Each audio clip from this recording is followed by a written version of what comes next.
Your government doesn't care about you. That's why you need a medical emergency kit. It contains life-saving medications like ivermectin, Z-Pak, and antibiotics. Stock them before they block them.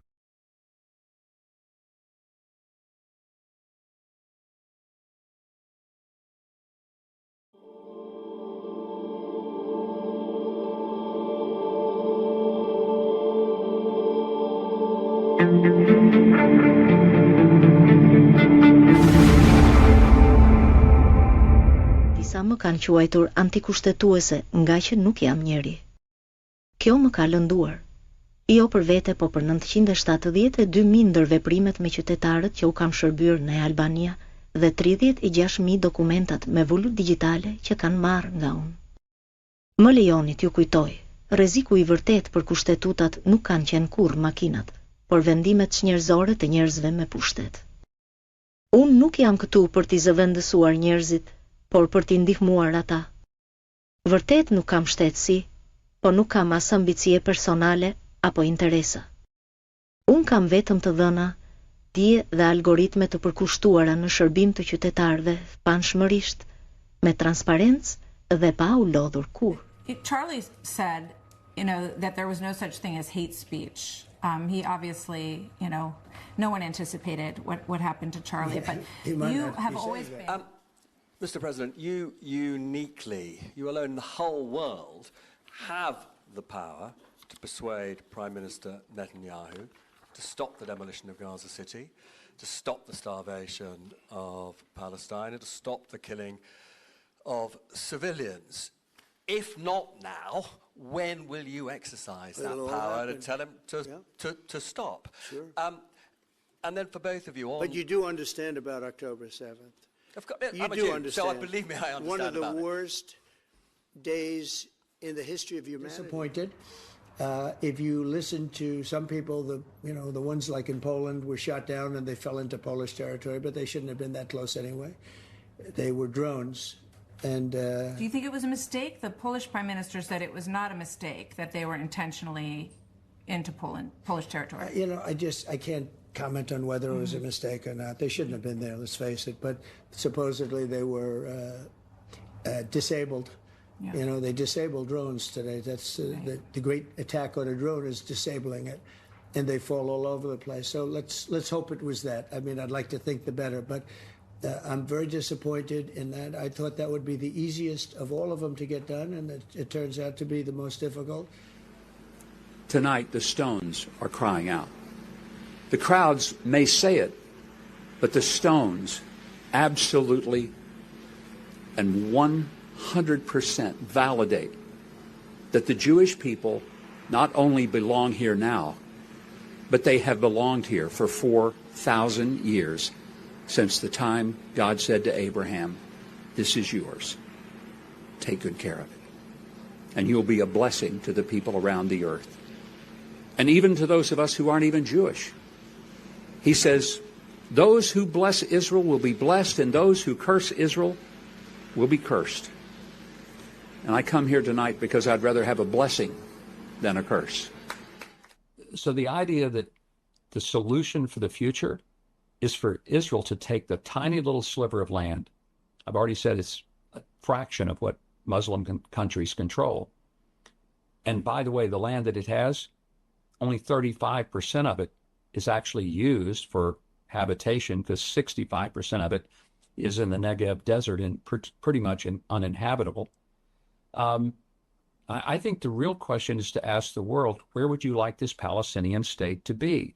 If it's not going to be in Area A, or if the Palestinian Authority wants to run it, but they don't want to change their attitude that they want to kill the people who are ever so close to them, where would you like it to be?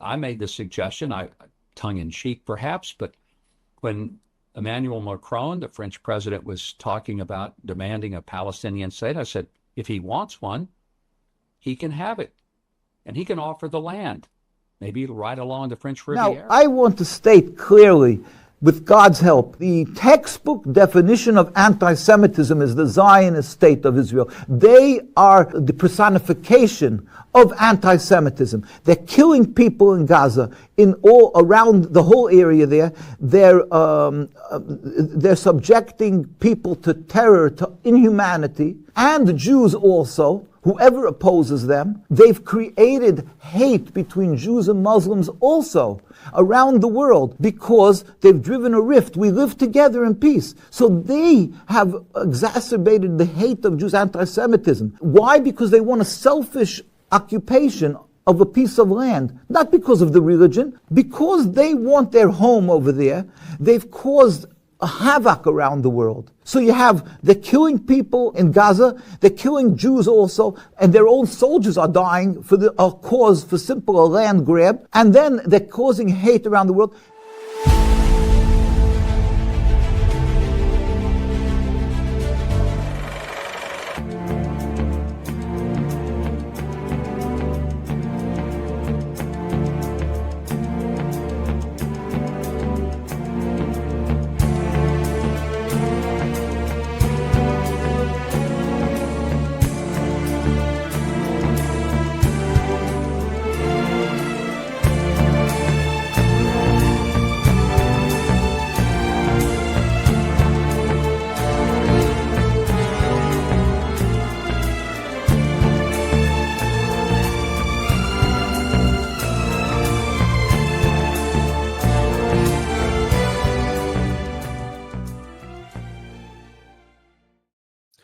Welcome back to the SCIF. Kind of a serious show today as we go into the weekend. Hope you have some good plans coming, but we're going to talk about threats to our network. I'm going to get into that for a second, but I also want to say that we are going to provide both sides of the story on the Israeli issue. We're going to give you enough information to make you the smartest of what's going on, and then you can make your own decisions. We are going to try to be as credible and as truthful and as informative as we can, and that's the way we roll here. I want to say hello to the crew in the chat. They're already getting going. Thank you for that. Please check out whatfinger.com, great aggregator site, after you check cdm.press, morning, noon, and night, 3 times a day. Thank you for the traffic. But I want to let's talk real quick about threats to CDM. So we're getting death threats. The police are involved. And it's because of our credible reporting on a variety of subjects. I am very sure of that. I've been tracking this for some time.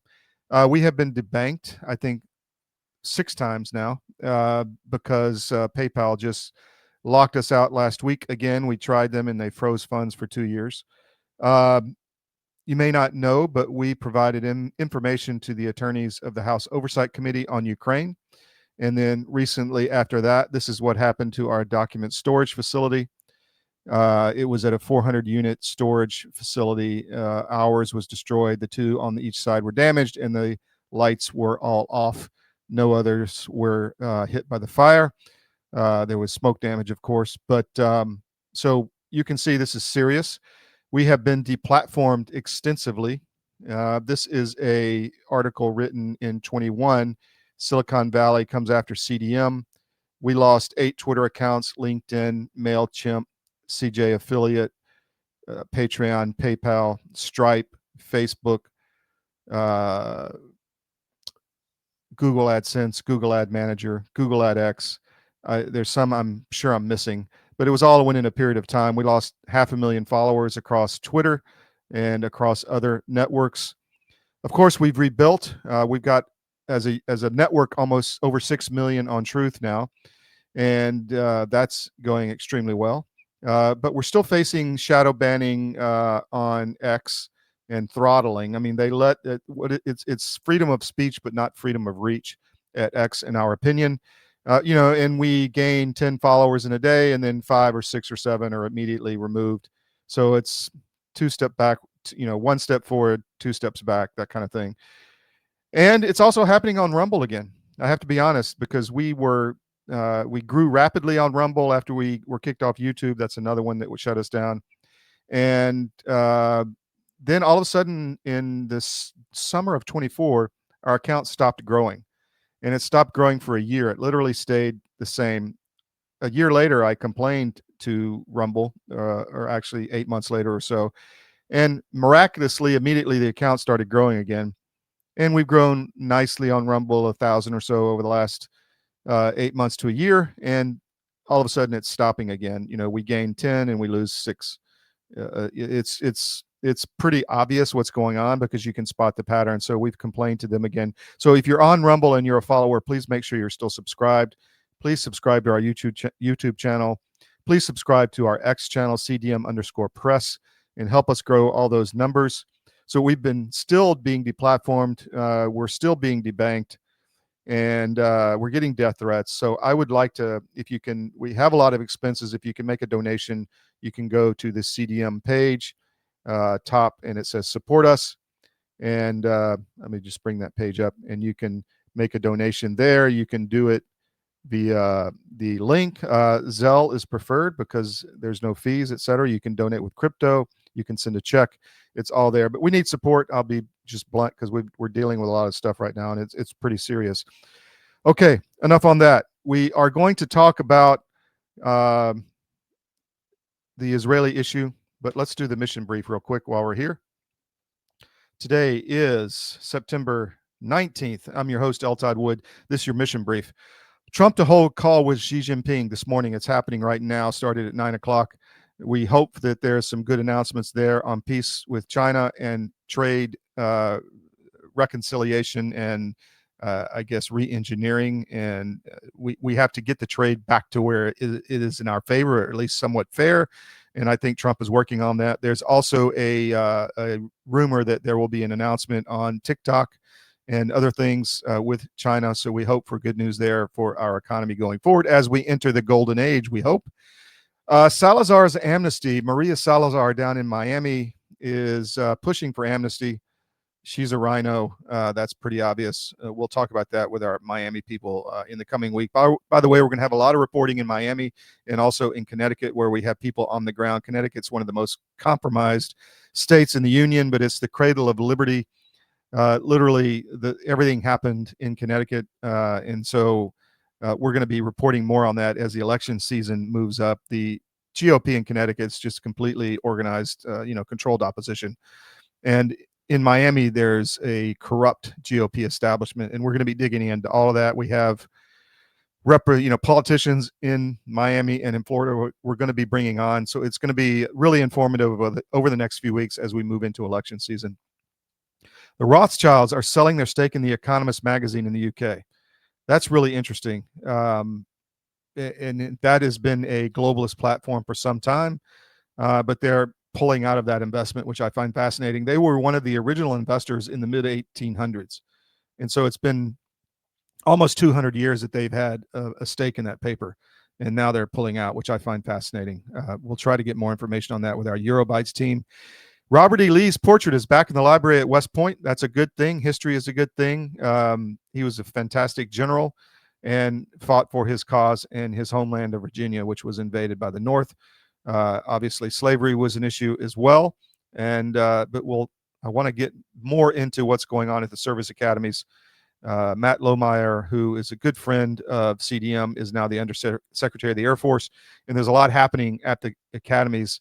Charlie Kirk was on the board of visitors at the U.S. Air Force Academy and was making a stink to them. And, I think that's one reason, kind of one of many, that he was killed. GOP corruption in Georgia, off the charts. We'll talk about that. But we'll be right back. I'm going to talk about, this isn't going to be a long show today, probably hour and a half at the most. But we've got Commander Salamander, who's going to give a Pacific SITREP update on the naval operations around the world. Always extremely informative. And I want to come back and talk about Israel some more, and then we'll do the talk to Commander Salamander. So we'll be right back. Stay with us. Thanks for joining us today.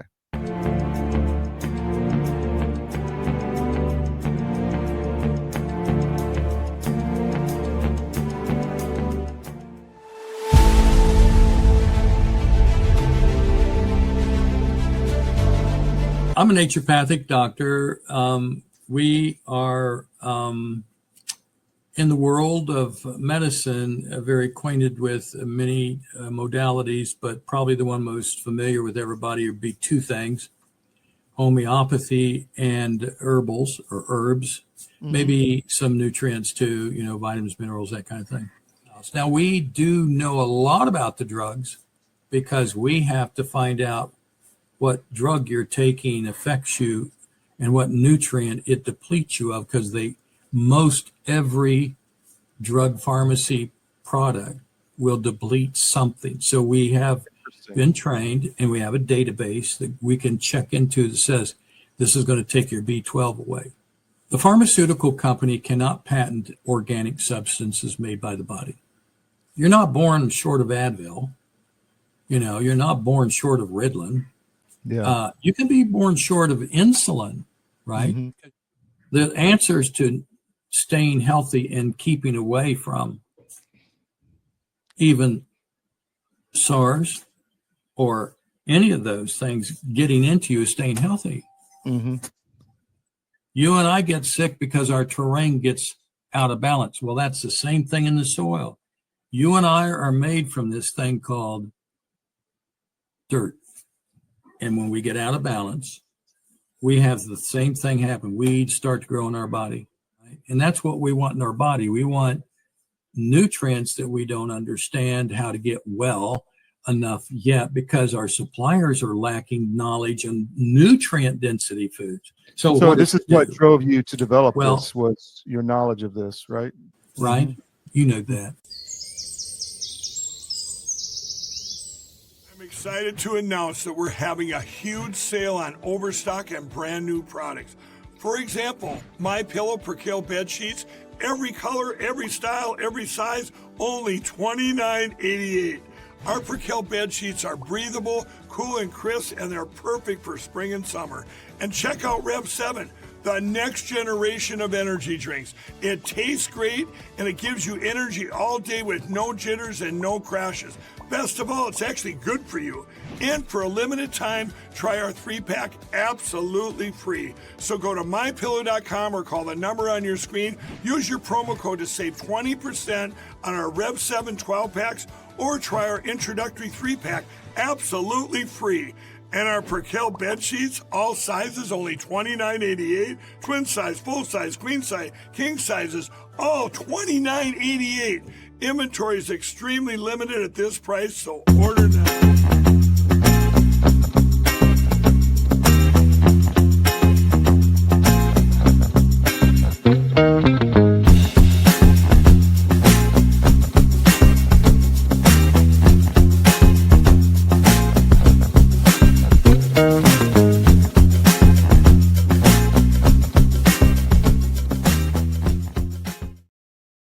Welcome back to the SCIF. I want to just follow up on Mike Lindell here.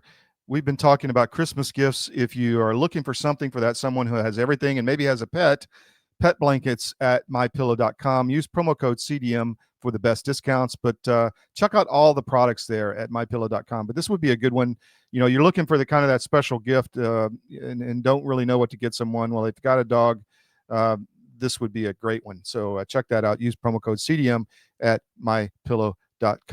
I want to talk about Israel for a minute. This is a difficult subject. There's a lot of very passionate views on all sides, and we're going to just try to give you the best information there is on this. And we're going to start right now with Benjamin Netanyahu yesterday and putting this out. So here we go.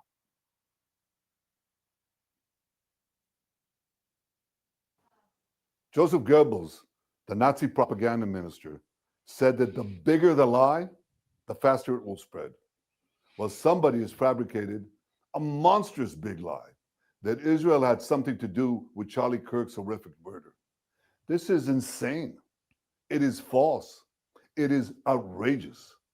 Charlie Kirk was a giant, a once-in-a-century talent who defended freedom, defended America, defended our common Judeo-Christian civilization.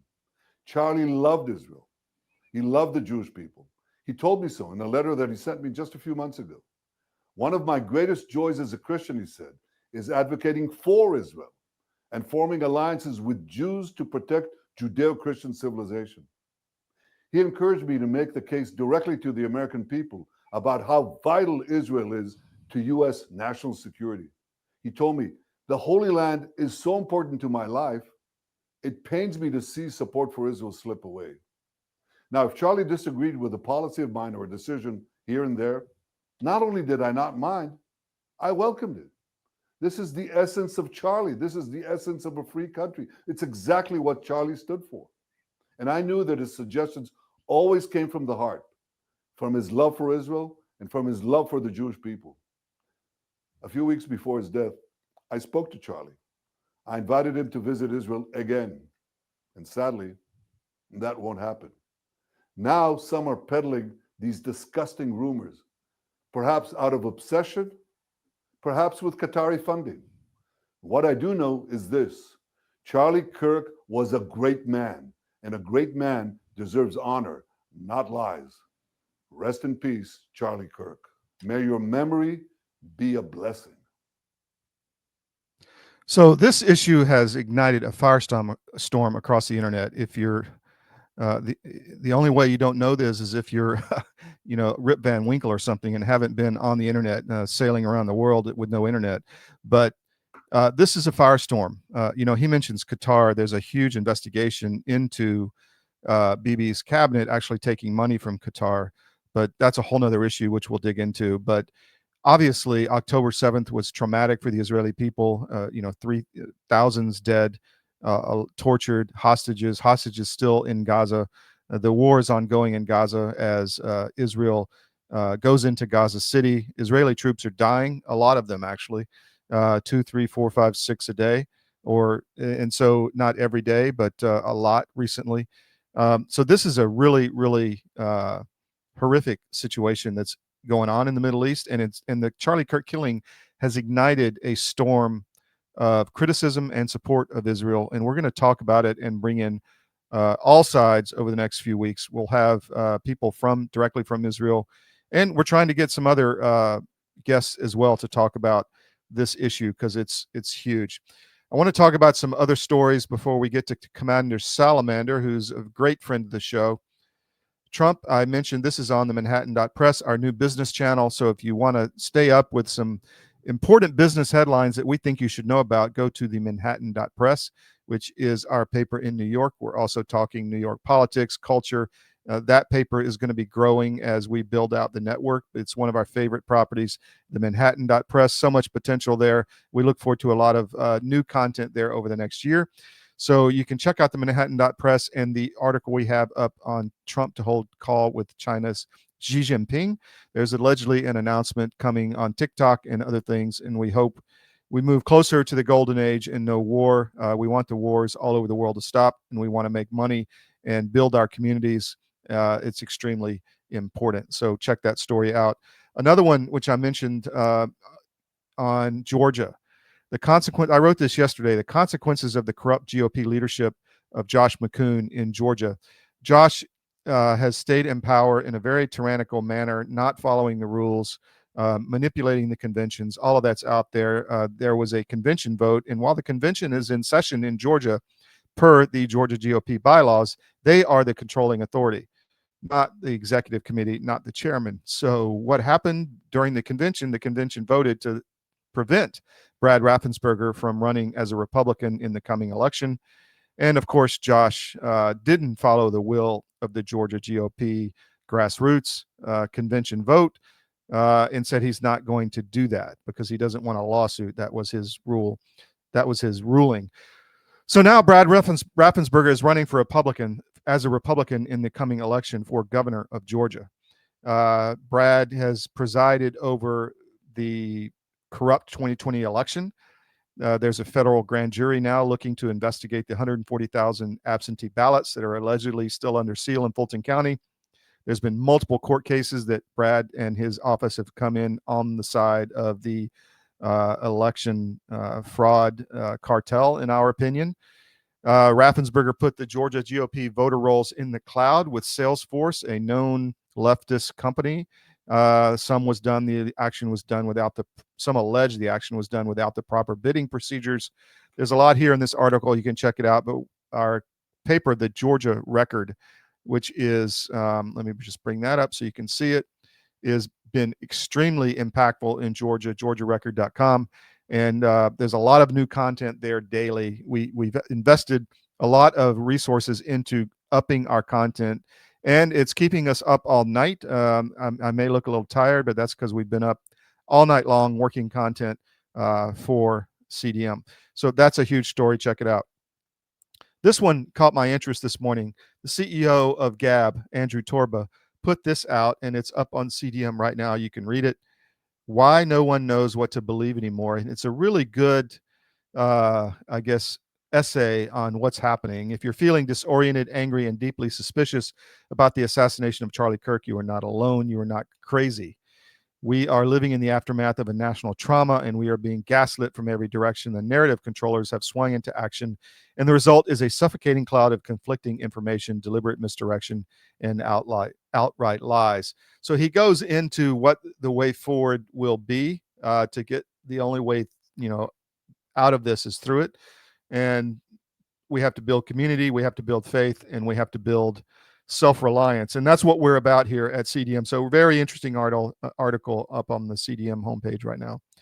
Here is one, the Miami Independent, and Maria Salazar is a congresswoman there, and she is pushing amnesty for the illegals. And she gave some kind of like 5-year rule that if they've been here 5 years, they get pathway to citizenship. I mean, that's just garbage because they can delay for 5 years and all 20, 30, 40, 50 million of them, however many are here, can get citizenship. So we have to be aware of this and block it. She's a rhino. She's not working for the American people. She's working for someone else. And the Miami Independent, our paper in Florida, and that again is, let me bring that up so you can see it. The MiamiIndependent.com is very active on what's happening in the great state of Florida. So again, more information for you. Here's another one on the Rothschild family on the Manhattan.press. You can read that. I found that fascinating. Anyway, so that is what's going on. We're going to take another break, and then we'll come back with Commander Salamander. Stay with us. We'll be right back.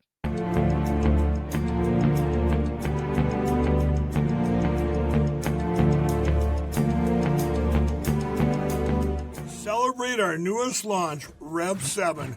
I'm bringing you an amazing introductory offer, plus an exclusive overstock sale that you're not going to want to miss. Rev 7 is our premium energy drink that tastes great and gives you energy all day with no jitters and no crashes. That's because there's no sugar and no caffeine. I'm so sure you're going to love Rev 7 that for a limited time you can try our 3-pack absolutely free. Or check out our Percale bed sheets. I can't believe I'm even going to say this. Every color, every style, every size, only $29.88. So go to mypillow.com or call the number on your screen. Use your promo code to save 20% on our Rev 7 12-packs or try our introductory 3-pack absolutely free.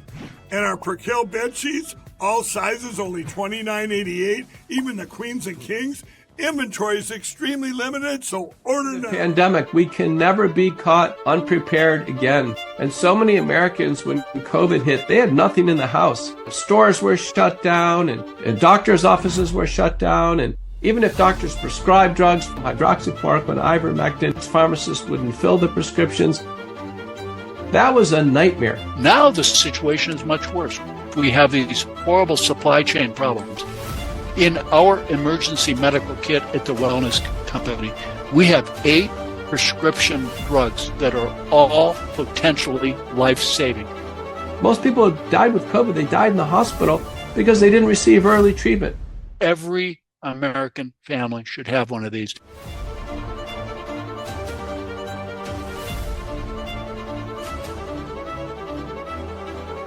I can tell you the Wellness Company kit is the answer.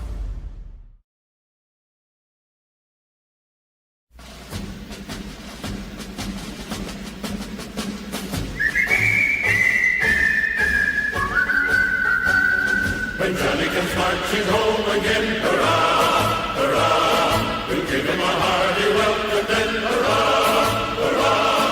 Oh, the men will cheer, the boys will shout, the ladies, they will all turn out and will all. Welcome back to the SCIF. I want to give a shout out to another one of our sponsors, and that is Alp Pouch. The ALP pouches are nicotine pouches and caffeine products by Tucker Carlson's joint venture with another company called ALP. And they are a competitor to Zen. It's a better experience. They're tastier, they're moist, and there's more in the tin than in Zen. So, but we've changed our URL. If you ordered before, which we had a lot of orders before, please make sure you reorder on the new URL. That is cdmalp.com. Here are the caffeine packages, caffeine pouches, which is a big hit, and also the new flavor, which is spearmint. So check that out. There's been a lot of interest in this one, and Tucker's always great. We're going to try to have more ads from him because they're always funny that we have to put together over the next few weeks. Now, I want to bring Commander Salamander in on. I sat with him last night. He's a naval expert. It's not his real name. He goes by a synonym because of his involvement in some of this defense industry, etc. But I'm going to bring him on. He's a wealth of information, and I think you'll get a great naval update and conflict update around the world. And we're about bringing information, and Commander Salamander definitely does that. So here we go. Welcome back to Pacific Sit Rep. It's been a while, but I wanted to get Commander Salamander on to talk about a variety of things. But, sir, let's start with the big kahuna in the room, the naval flotilla down off the coast of Venezuela. And my question to you is it being used appropriately? Is that an appropriate use of naval power in your estimation? Well, I think the U.S. Navy in the Caribbean goes back to really our Revolutionary War. It is our backyard. Yes. We definitely have a greater reason to be there than the People's Republic of China. It has to be off Scarborough Shoals, so to speak. Mm-hmm. When it first started, when the first ship started going, I just kind of shrugged my shoulders because back when I was a JO right after the end of the Cold War, we didn't know what to do with all of our equipment after the defeat of the Soviet Union in the Gulf War. And of course, the drug wars really kicked off. Both Bush the Elder and also Mm-hmm. Bill Clinton were both very enthusiastic about that. So we had a lot of people deployed to the Caribbean and in the Eastern Pacific to do what's been going on for decades with too little effect. Mm-hmm. And as more and more started to be sent south, and you started to make the connection between, and I'm not even going to try to pronounce it, the Venezuelan drug gang that thousands of their foot soldiers were let into the U.S. During the Biden administration. You know, Aurora. Yeah, thank you. Mm-hmm. Aurora, Colorado was just one small part of that. Mm-hmm. And the designation of them as a terrorist organization, combined with not only in 2016, but in 2020 and 2024, President Trump made a good impression with people with his ability to actually discuss and show some empathy for the hundreds of thousands of families that have been impacted by fentanyl poisoning. Yes. And then we saw they had a half dozen ships. They had sent one of our large deck amphibs down there with their complement of Marines, quite a few Arleigh Burke class destroyers, even an LCS that was already down there. And it was kind of having flashbacks because Naval Station Roosevelt Roads, which is on the eastern side of Puerto Rico, originally we were operating out of an airfield, and I think we still are, on the northwestern corner of Puerto Rico. Roosevelt Roads is the east central portion of Puerto Rico. It appears they're even reactivating that as initial forces are going down there to, I think we're doing a few things. One, Venezuela is the proxy for Russia, China, Cuba, other bad faith actors in Central America. There are soft friendlies in some of the republics down there, but Venezuela, it's part of that club. And combined with a lot of their bad faith acting for most of the last decade plus, things just kind of aligned that the Trump administration looked like they had the opportunity and decided to pull the trigger to make a strong statement towards the Venezuelan government. That's the specifics. But as I mentioned to a couple of other people, if stopping poison from coming to your nation across the open seas and the littorals and the approaches to your country isn't a use of a navy, just like if defending your borders is not a use for an army at its most fundamental basis, then why do you have either one? So that's the long answer to say, yes, I think it is a good use. And as somebody who is as a junior officer in the 1990s, I spent over a year of my life chasing drug runners in the Caribbean and the Eastern Pacific, watching all those people get away with so much because we did so little on the terminal end. Yeah. It was interesting to watch. I'll let the lawyers argue about the specifics of it. So my sense is that, yes, there are drugs coming out of Venezuela, but that's not where most of them come from. I think this is more of a, as you said, a signal.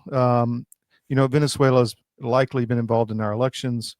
As you said, they've moved Tren Aragua into the United States, a very violent gang. And that's human trafficking, that's drug running, that's, all kind of sophisticated networks. And so I think it's more of a signal to them, like, stop doing what you're doing, or they'll get worse. And it does send, and again, a lot of international relations and even use of a military, it's signaling to others. And when you look at, if you just want to look at it from the drugs coming in here, there's a whole other because it's a supply and demand issue. You have the demand issue in the U.S. Roger that, checking the block, understand. But one thing about supply and demand curves, they have volume and cost. You want one way, not the only way, and I would argue not the most effective way, to impact volume on a demand curve is to increase the price. One way you increase price is either decrease the supply or increase the cost of the product by making it more expensive to get it here. One thing about fentanyl, it used to be back, when I was a kid, the drug runners coming up the coast with big, hay bale sized things of cheap weed, or maybe some heroin or maybe some cocaine. Fentanyl, it's very efficient to move because of how potent it is. But when you look at all the different threat vectors coming into the U.S. with the narcotics, both politically, legally, and second and third order effects from a diplomatic point of view, what is the easiest target to try to make a signal? Where's the lowest risk? Whichever risk category you want to pick, it's Venezuela. So that's easier than Colombia, Mexico, or some of the other players. So I think you're right. The lawyers have to do their thing, whether, all the legality of all this, which I'm sure it's going to be challenged. But I don't think those boats are bringing drugs into the U.S. They may be trying to get to Curacao or to some other big ship, but those are small. They're like rowboats. I mean, I don't think they're going all the way to the U.S. Do you?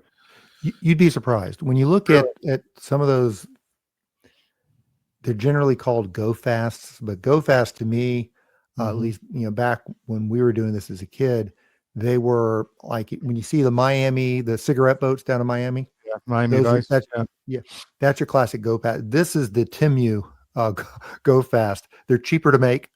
They can carry a lot of volume. They usually have at least 2, sometimes up to 4 outboard motors. And if you look at the pictures, you'll see they're usually blue, but they do come in other colors, but they usually have 55-gallon drums. And that's fuel. Right. And they will often, especially coming from Venezuela, there's a series of you get it from one safe area to another. So that boat's not going to pull into the Chesapeake Bay, but it will either meet a larger ship at sea, or they'll take it to, for instance, I don't know whether they're still doing it, but back in the day, over to the Mosquito Coast to bring it inland, to put it on a plane, and the plane will fly it in. So it's just part of that supply chain. Right. And it's just probably the easiest thing to do it, especially if you're tracking those things when they leave the Venezuelan port. Again, nobody is going master arm to arm and hitting intent to launch on a button unless they've got a JAG behind them going, it's met our ROE criteria.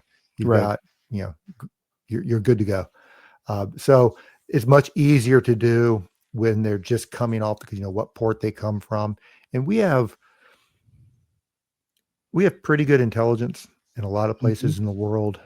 Some places are easier than others. So we probably got eyes on who it is, and it checks all the boxes. It's just a lot easier to do closer to the source than further up the chain. So let's move around the world. I spent a lot of time back in the day at Clark Air Base, not at Subic, but I saw your piece on Subic. Are we going back to the Philippines? It looks like, but we're going back differently. When both the Philippine government and Mount Pinatubo invited us to leave, it was still running off the steam of World War II, Vietnam, quasi-colonial vibe, so to speak. A little generation has passed since then. Our relationship with the Philippines, to use a neutral term, it's more of a partnership of equals to a certain extent. It's a more mature operation, and it's not that we're coming in here and building Little Virginia and Subic Bay like we had before, and then we had the natives in Olongapo on the other side of the fence. We have the South Koreans are coming in. I don't know if the Japanese are in Subic, but the Japanese have been doing a lot as well. The Philippines themselves are going to be having a lot more independence and a lot more of their own companies and their own construction. They're much more capable than perhaps they were in the past, because they've been more independent over the course of the last few decades. But it is, from the time Admiral Dewey went in there during the Spanish-American War, I mean, it's a tremendous harbor, tremendous location. And you talk to anybody that spent time around the Navy, at least, we even used to have, back in the day, recruitment offices and a certain quota of Filipinos that we would recruit. And we still have a lot of Filipino Americans who are multi-generational who serve in the Navy. Yes. They're great. They're great officers. They're great sailors, great enlisted people. They're just, it's tremendous. So it's, after having a touchy relationship the last few decades for a whole host of reasons, it's nice to see, at least, for me, and I think for most people who have worked with Filipinos, whether they're first generation or fifth generation, but they all have family. It's nice to see us getting back together, because you can be real politic and just look at the chart and see how important the Philippines are. But there's also, I think, a lot of mutual affection, because it's what should be happening. But I think both the U.S. and the Filipinos needed to let things settle and cure and go in a more positive direction, which I think is where we are. Well, I think the relationship was always good, except, for the commies down in Luzon, but I remember that well. But it was always a good relationship. So, yeah, I hope that moves forward. I want to ask you about the Black Sea. We have a new, I don't know if it's a naval base so much as it is an air base in Romania. And that is obviously a NATO installation. And that had a lot to do with why they wanted a certain party in the elections recently, I think. But it's to try to get our footprint in the Black Sea. What's your thoughts on all of that? When you look at the Black Sea, I'm doing my little Google Earth thing because I love charts. If you look at the coastline going counterclockwise, starting at about 10 o'clock or so, you've got Romania, Bulgaria, and Turkey. Just that coastline is about 60% plus of the shoreline of the Black Sea. So the Black Sea is in the NATO sphere of influence and concern. Now, Romania, if for those that aren't familiar, it's on the very western shore of the Black Sea. Ukraine's in the north. Russia is in the east, northeast. Then you have Georgia there on the coast as well, and of course, Turkey there on the southern end. We've had bases in Romania for a while, a lot of it for ballistic missile defense.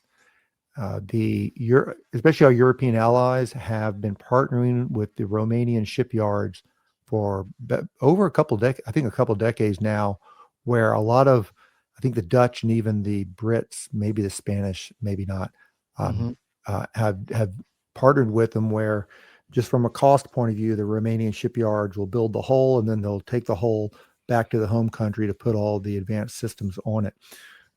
So not so much us, and we're kind of limited on what we can do in the Black Sea because of a long-standing treaty of how long warships can go, of non-Black Sea nations can go in and out of the Black Sea. But I think we are going to expand our presence there, both the air and a sea presence. We're not going to have any really, I don't think, we shouldn't, significant land forces there, but it's natural as long as the Russia-Ukrainian war continues to be an issue, and we want to help our allies keep an eye on things, because when it comes to ISR, intelligence, surveillance, and response, nobody has the capabilities and the capacity that we do. We have some of our partner nations, the Brits, the Swedes, and a few of our other nations do have good ISR platforms, but they can't maintain the presence for very long because they just don't have that many. And I think that partnership, and those that have worked with the Romanians are great. They're not a rich nation by any stretch of the imagination, but they are also cautious. They have a history with the Russians, the Soviets, the new Russian Federation. They know who is across the Black Sea. So if they look to their left and their right and their back, they want to have friends there with them, just in case things get sportier than they already have been.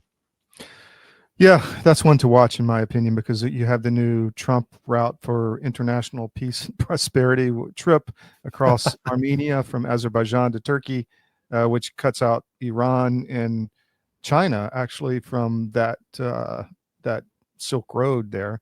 So it's fascinating, and I think Romania is going to play a big part in protecting that. Just my gut. Let's move to China and Taiwan. We've talked extensively about this, but what's your gut feeling lately? Any updates on what you see there? It's steady state. I think there's nothing that I've seen that would have my concerns be any greater than they already are. I stand by my contention that if I had to put $20 on what's going on here, is the Chairman Xi has told his military, I want you to be prepared by 2027 to be able to take Taiwan if we want to. And from what I've been able to see in open source, and I give a great nod of respect to the Chinese military, they're doing just that. They're building capacity as fast as they can. They are getting their air crew and their sailors experience and getting to know the waters around Taiwan like our military knows the waters around Hawaii and San Diego and Virginia. And they have arranged their civilian infrastructure to literally at the flick of a switch turn into military infrastructure. Does that mean they will try to militarily take Taiwan? That's for Chairman Xi to decide whether he wants to do that. Is his military preparing to do it? Absolutely, they would, because that's what they've been told to do. And the Chinese military, it's very similar to the U.S. military in some ways, but also very, very different. But the fundamentals are the same. The boss tells you to be prepared to do X, you do X, or you get fired, which Chairman Xi, I will also give a nod of respect to him. And it's not just for political reasons. If he gets whiff that there is a general or an admiral who is corrupt or is inefficient or is not doing what they're supposed to do, he will fire them quickly, publicly, and find somebody who will align. So they're a little better at that than we are. Well, speaking of that, let's talk about the U.S. Navy. There's been several people relieved of command and pulled out of positions. Where do you see the future, or how do we sit as far as getting rid of some of the DEI and officers who maybe are not so keen on doing what the commander-in-chief asks? And I think there's two things to look at. There's one, the true believers, and there are two, those that are given a legal order, and because they are military professionals, they will say aye, aye, and they'll execute that legal order to the best of their ability. I think what we've seen is some, but not all. A lot of the true believers are those that were senior leaders during some of the most egregious offenses during peak wokeness. And if you hold it was worst between 2018 and 2022. I first saw it when I was a midshipman in the 1980s, but it was a small little baby there compared to what it metastasized in. The metastasis really started in earnest about 2012, and it reached a peak 22, 23. What started to break the fever, I think, not just in the military, but in the culture in general, and the military kind of goes with that, was when Elon Musk took Twitter. Yes.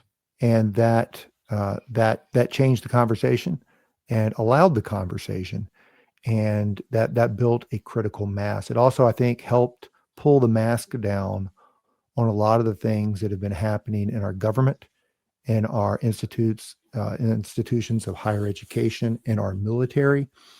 And with the Biden administration and President Biden, I think everybody acknowledges he was a part-time president.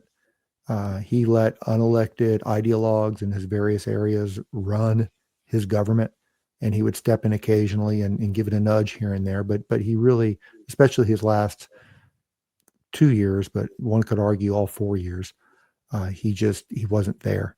And so a lot of the worst players got hold of the military and was taking what was already a touchy situation and was making it even worse.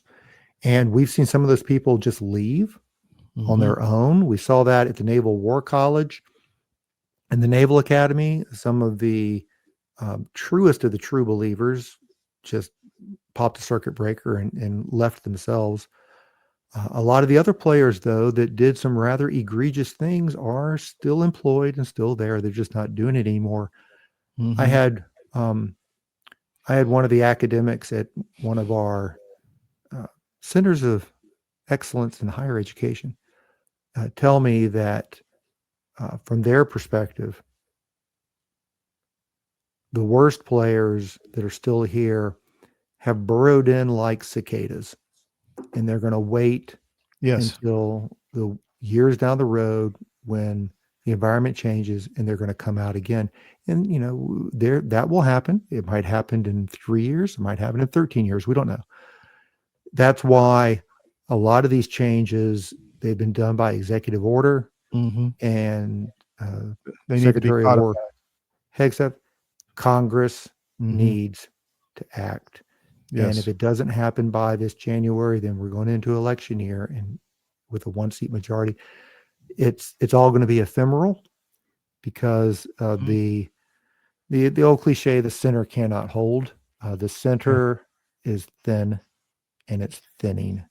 Yeah. And the events of the last few weeks have just demonstrated that. So this is not dead. It's temporarily reprieved until Congress codifies it in the law. So well said. Last time we spoke, or the time before, I don't remember, but you were very concerned about the naval ships and their readiness and their maintenance. Has that improved at all? Any more focus on that? That's something that can take a long time to fix. I do know, and I do have confidence in, from what I've seen, the Secretary of the Navy, Phelan, and his staff. And if you notice what his travel schedule is like, the most precious thing for any senior leader is their time, because it's a finite resource. It can only go so much and do so much. So if you look at the travel schedule in his first 6 to 8 months of the Secretary of the Navy, what has he been doing? Where has he been going? He's been going to shipyards. He's been talking to industry. So there's focus there. There's attention there. And when you look at his background, his skill set is to look at organizations, see what's working, see what's not working, and start to affect change. A lot of that has to do with people, but a big balance of it has to do with money and how you allocate it. You can make some small adjustments in the interim, but will this make a big difference? We will really know here in about 12 to 18 months. We'll get the first hint of it. Mm-hmm. But you can kind of see a little bit, going back to what we talked about at the beginning of the conversation about, is this the appropriate use of naval resources? And I gave my big pixel answer. There's a caveat in there, a little asterisk that goes down to a footnote at the bottom that follows on to 3 or 4 layers of things. This is a big concern that I had and have for the last few years with what has been going on in the Red Sea and also what we see in the Caribbean Sea is we have a maintenance issue. We have deferred maintenance. We have, and I don't see it, but I've talked to people who have, though they don't give me details because they can't. CAS reps, casualty reports. You have this ship going through the sea that you see has a gun, has VLSLs, has a great radar. You think can hunt submarines, has a bunch of anti-submarine warfare gear. What you don't know is X number of the satellite communications equipment does not work. It has X 0.2% of its weapons are not capable. Only half of its VLSLs can go. It's only packing practice rounds for its 5-inch gun, and it's only manned at 78%. So is that a fully mission capable warship? No. We really have ridden our DDGs and our other ships really hard to meet the demands of the Red Sea, and they've done exceptional work there. And when they get back, ideally you want to have enough time to them to do training, to do refit, to be repaired. And then when you have these sudden deployments down to the Red Sea, what condition are those ships in? What's the opportunity cost for sending them down there? And people go, well, we will, and we saw this a lot, especially during the Obama administration. I remember 2011, 2012, seeing one of, I forget which 4-star it was. He's like, 8 to 9 month deployments are going to be the new normal. It's like, excuse me, that's burning things up. We saw a lot of 11-month deployments, and people go, well, we'll do it this time, but we'll have them. We'll give them. I'll just use a round number here, but they're going to be home for 15 months afterwards, and we have all this maintenance scheduled. And all of a sudden, you're 9 months into that 15 months at home, and we're going to the Caribbean in 6 weeks. So you got to stop what you're doing, make the best that you can, and you get down there. And that's been my concern for a long time and I've been writing about it for a long time. People can, search my moniker, searching for Admiral No. I wrote something like this 10, 15 years ago, is we don't have one of the horrible things, of the many horrible things of Goldwater Nichols that we still live under, is the fact that we really don't have an independent department of the Navy anymore, where our admirals can say, no, I know you want 5 ships because the combatant commander has managed to sell his bill of goods saying you want 5 ships. I'm not giving you 5 ships. I'm giving you 3 ships because these other 2 ships are partially mission capable and you can't have them because they need another 4 months to be able to, I need Not these to for mention future. the impact on the families. I mean, yeah, and we haven't even touched on that. You're exactly right. Yeah. And that impacts retention. That is also, and I go back and try to explain to people the mentality who don't know the Navy background. I'll go back to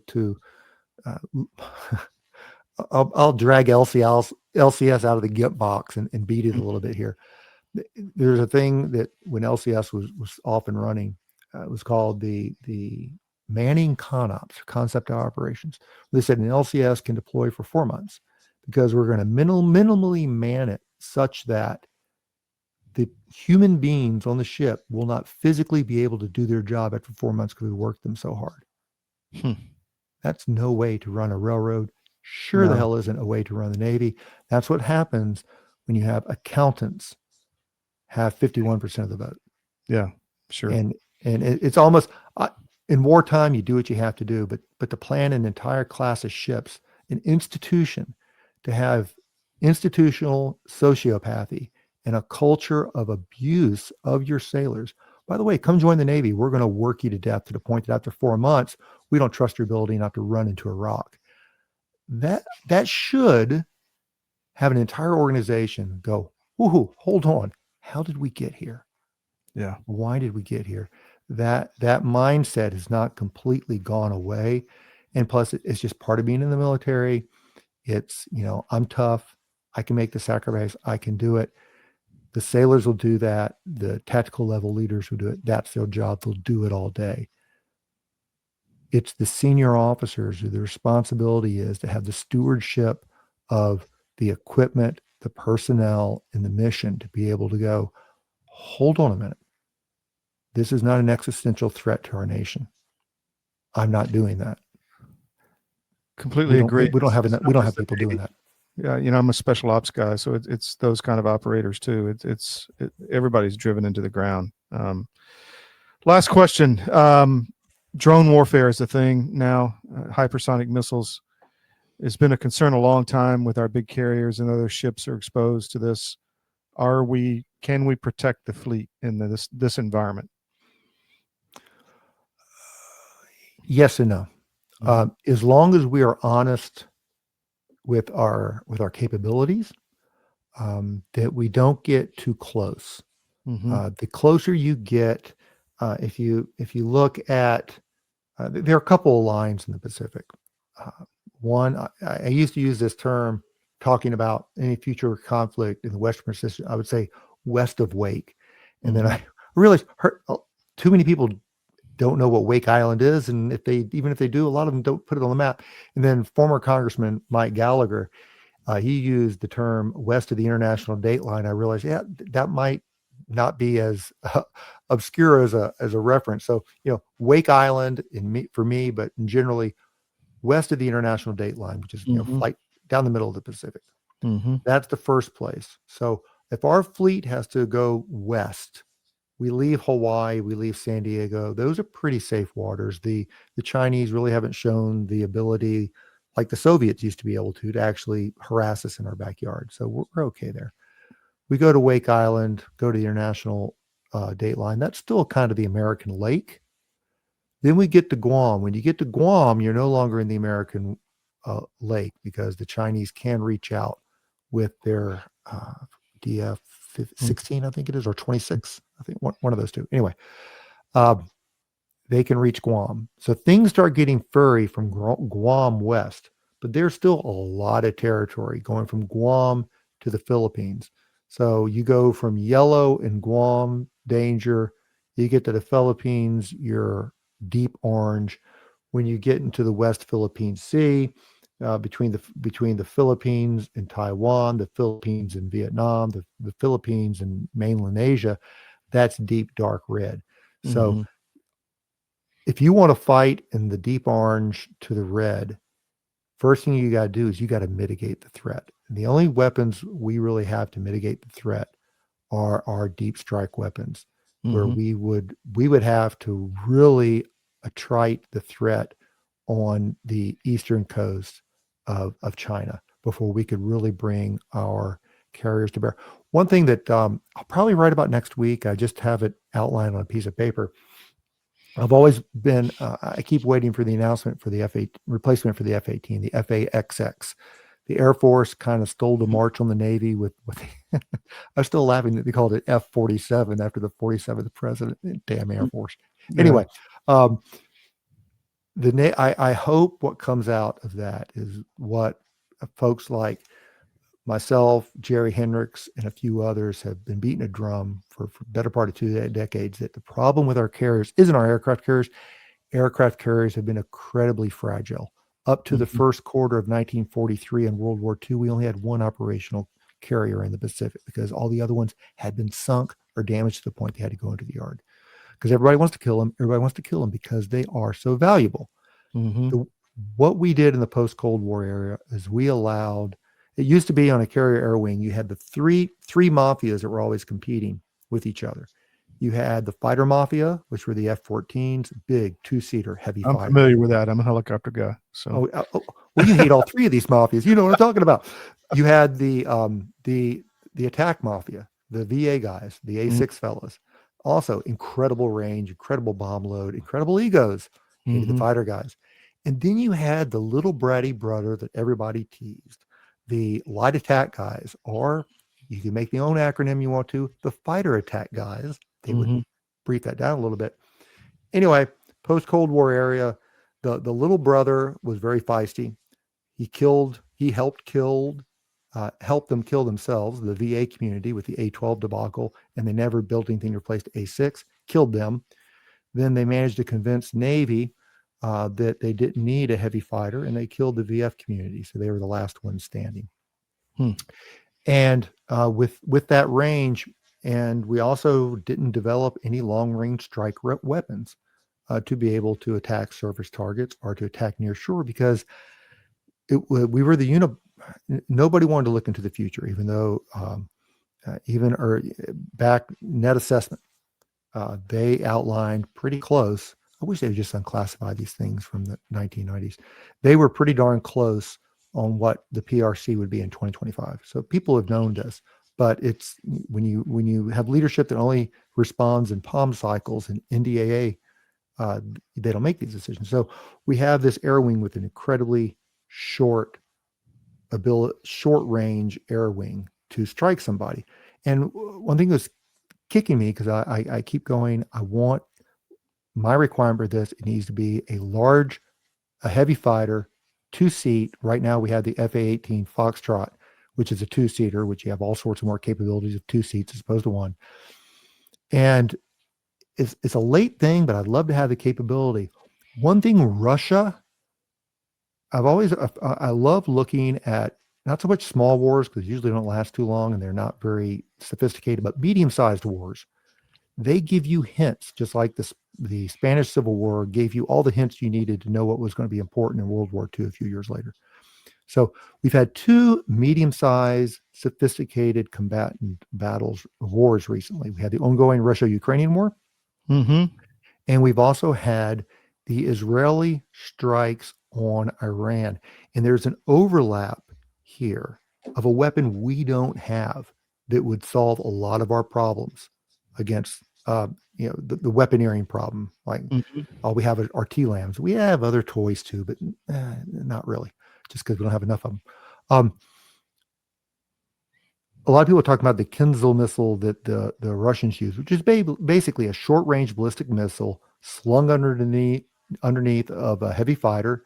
They're MiG-31s, and I think one of their other ones, I'm not sure. Goes up to high altitude, launches that puppy. It's a ballistic missile, conventionally armed, or it can be nuclear armed, but don't worry about the nuclear issue. This is a conventional issue. So that gives you a ballistic missile, which is hypersonic by itself. It's not a glide weapon. That's hard technology. We really can't produce them in volume right now. But ballistic missiles are a lot more simple. Very, very hard to defend against those.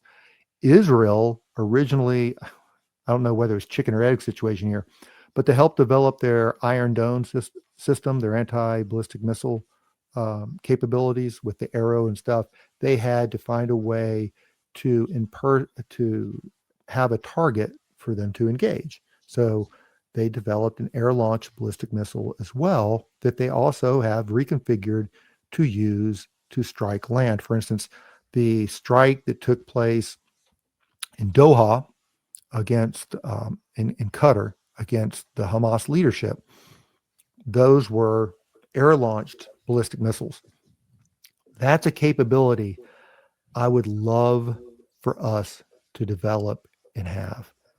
That would solve a lot of our problems about range, because even a near peer competitor, if not a peer competitor like the Chinese, it's not too hard to counter target a lot of the cruise missiles and other weapons we have to strike. Yeah. I'm not sure they have the ability to counter what the Russians and the Israelis have used recently. That if you, I hate the phrase, but if you're looking for a game changer, or more likely a new weapon system that will open up all sorts of opportunities, that would be it. I would love for us to have that capability. Interesting. Yeah, the Russians have got some interesting toys, definitely. Their Reznik and other stuff is extremely interesting. Commander, I've taken 40 minutes of your time. I appreciate it. And anything else you want the world to know right now? Pray for peace. Yeah. The world, there is little piles of kindling all over the place that are smoldering, are already flickering, or have some over-caffeinated kid with a lighter in his hand wanting to set fire to it. I hope as in the end of 25 and early 26, we don't have more of these things light off, because we have, at least in a political environment, especially in Europe, we've got a very interesting 18 months ahead of us. And the fewer things to distract people from the problems we already have would be helpful. I agree. Thank you for your time. We'll have you back down the road, sir. I appreciate it. Really appreciate it, Todd. Great talking to you. Take care. Hope you enjoyed Commander Salamander. He's one of my favorite people to interview. So knowledgeable on issues that you need to know about that you may not, you're not going to get anywhere else. I guarantee you that. A few things you saw in the cold open, the AI Albanian minister who's saying, I'm deeply offended by all the people criticizing me just because I'm not human. This is a minister in Albania. Albania was one of the most communist countries in the world. We've spent a lot of time there in Tirana and elsewhere, and it's also one of the most infested with globalism. The prime minister is just a complete Soros. He went to Soros's wedding. So there you go. So he's incorporating AI into the government. This is interesting foreshadowing of what may be coming. They're obviously testing it there. We want to stay on this story. I forgot to mention that earlier. And make sure you go to the wellness company, twc.health/CDM. Use promo code CDM. Check out what all the products they have to offer, from the doctor's visits to the weight loss to the parasite cleanses, just all kind of really good products that you can protect your family with the emergency medical kits. This is the contagion kit. Fantastic. There's multiple different types of kits.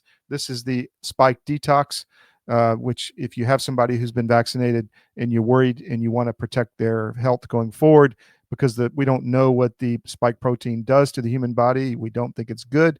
And there is evidence, solid evidence, that the ingredients here, the nattokinase and elsewhere, other things, can remove the spike protein from the blood. So check out the wellness company, twc.health/CDM. Spend some time on the website there, Reimagining Healthcare. You get 10% off if you use promo code CDM. We've got to go do a lot of work today with attorneys, cops, and other things with a lot of these death threats we've been focusing on. So I've got to go. We'll be back Monday. Please check out the Georgia show, 2 p.m. on Sunday.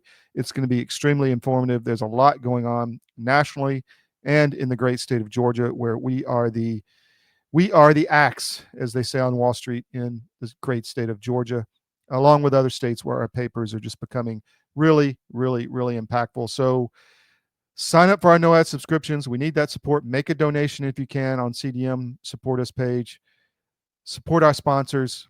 Go to the second line of the menu on cdm.press, all of the different retail options we have. That's one way we support this network. So if you're going to buy something, make sure we don't sell it first. And it's a great way to support CDM. We will see you Monday, 10 to noon Eastern on the SCIF. Thank you.